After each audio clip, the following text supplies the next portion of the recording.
There he goes. Ah, there it is, YouTube. I had to check on you guys. You know, sometimes you guys are lagging on the going live here. Click my link over there too. What's up, guys? Justin R. Harris here. Once again, back business scenarios solved every single day based on the teachings of Peter F. Drucker on the Daily Drucker.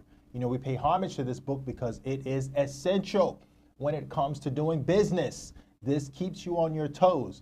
You know, there's another book. It's called MREA. This isn't my first time learning about this. This is probably the first time I'm telling you guys because it is another type of daily diagnosis, if you will, like the Daily Drucker, that keeps you on track and following a system, right, for your business. We'll get into that another time. I'll talk about that. Not on this playlist because that would deviate from what we're actually doing. So you guys know what I need you to do. Like, subscribe, follow so we can get into this topic, right, and discovering, identifying the middleman when it comes to your business, entity, partnership, or what have you, right? So you know what I need you to do. Like, subscribe, follow so that we can get started right now.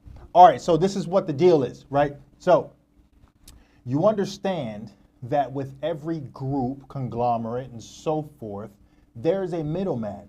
You don't know what I mean by middleman. Let's look at it like this.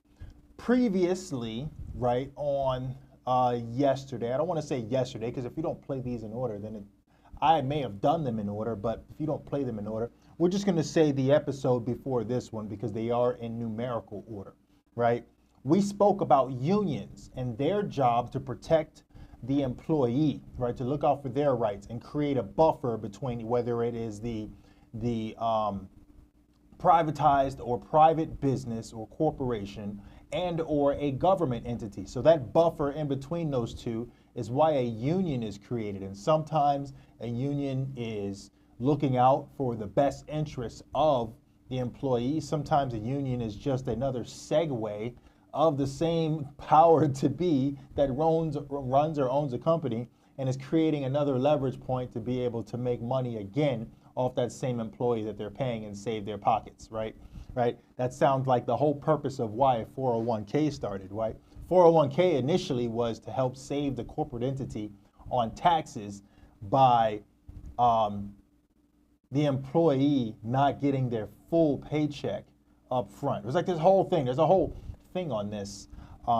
You'd have to really look into it to understand it, but that's getting out of the point. So here's what it is. How are we looking for or identifying the middleman when it comes to your company? I'm going to explain who the middleman is, right? The middleman, woman, man, is your accountant, is your HR person, is your, it could be any other topic as well. So we're just going to say accountant or HR. I'm going to use those two because I'm not going to dig too deep when it comes to that. So what is that middleman? That middleman, that person is, it doesn't matter if they're at your company, right, at a lawn care company, at a medical facility, they work for a roofing company, their job is still the same, and what they can expect and pay is relatively going to be the same as well as benefits, right? So their world is always going to be the same no matter what type of transition they make.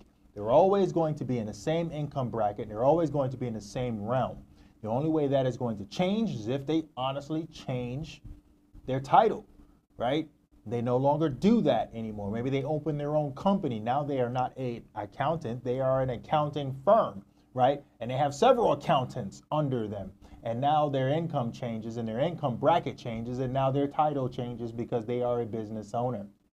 Make sense? So identify that middleman, woman in your company, group, or what so, and determine whether or not how you can make that person happy and they stay.